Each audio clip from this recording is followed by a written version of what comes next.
At Oklahoma State, we're really proud of the fact that 7 out of 10 acres that are planted to wheat in the state of Oklahoma are planted with a variety that was created at Oklahoma State University.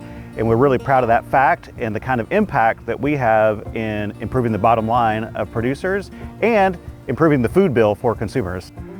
Wheat is the top crop that's grown in the state of Oklahoma. We plant about 4.5 million acres across the state of Oklahoma, and that produces almost $500 million just in grain production for the state. And that actually underestimates the economic value of wheat for the state of Oklahoma, because we also graze cattle on that wheat ground. And so when you think about the role of wheat in the agricultural economy, it's critically important to the health and the profitability of our farmers in the state. The varieties that we produce and that are planted by farmers all over the state get created here in these greenhouses. We are learning about genetic crosses of wheat. We're learning about how wheat responds to disease and insects, and as a result, trying to produce new varieties of wheat that benefit the state. We have a certified wheat seed business here in north central Oklahoma, south of Tonkawa. We grow several OSU Oklahoma genetic varieties. The new one that we have this year, of course, is high cotton, and we're really excited about it. We've been very fortunate here in our state to have Dr. Brett Carver and the Wheat Improvement Team, which is the best crew in the world. Any Oklahoma wheat producer understands, I think, vital importance of great genetics for our wheat varieties. And so it's both of the genetics and the management. You put those two things together, and that's what helps us to continue to improve, continue to try to grow more food for our growing population. Fortunately, we're able to do state-of-the-art research, but we're doing it in antiquated facilities. The facilities we have out here where we do our wheat breeding work were created in the 1940s and 50s. It really limits what we can do out here. We can't control the temperature as well as we'd like to.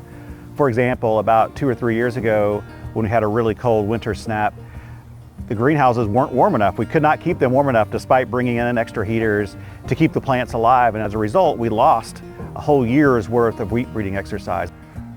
Don't know if I really want to go back to that day, but I do relive it sometimes when I walk into these greenhouses. That was more than devastating. It was crippling in some ways. And we're still dealing with that to some extent. Some of those crosses that we lost that year, we could not reproduce. And so they just vanished from the program. But for the most part, we were able to recover the crosses because we remade them. It would be like going back into the studio and redoing the record, you know, and we had to do that. It set us back a couple of years to do that, but we recovered. We're moving on. It's driving an old car that needs a lot of maintenance, can't go the speed that we really want to go on our highways today, and that's what we're dealing with in our science. We're doing a lot of maintenance on the science. We're doing a lot of protecting of the science instead of just doing the science. And with plant breeding, you've got to do the science because you're keeping up with not only the expectations placed on your own program within your institution, but the competition outside this program.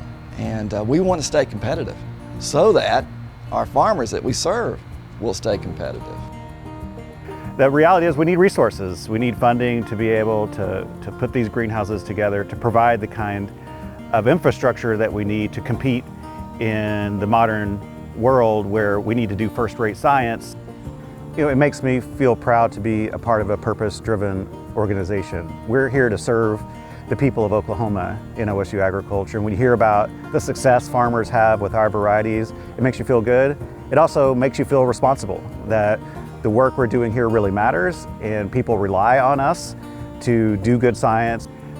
We're really grateful for the many donors that we have that help us fulfill our mission. We're going to need more help, and so we're really starting the conversation with folks across the state to ask how they can get involved and really support the efforts that we have out here and the mission that we have out here of feeding a world and doing it more sustainably.